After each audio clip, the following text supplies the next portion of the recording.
Welcome to my botic.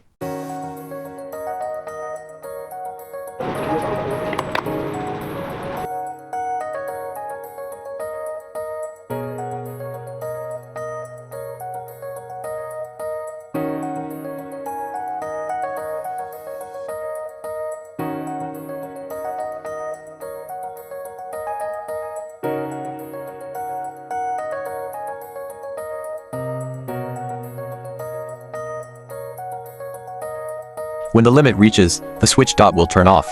You can use a dot again after adjusting the limit. This is the old display result. Data is sent every 5 seconds. You will receive real-time data in Google Sheet, as demonstrated in the video below.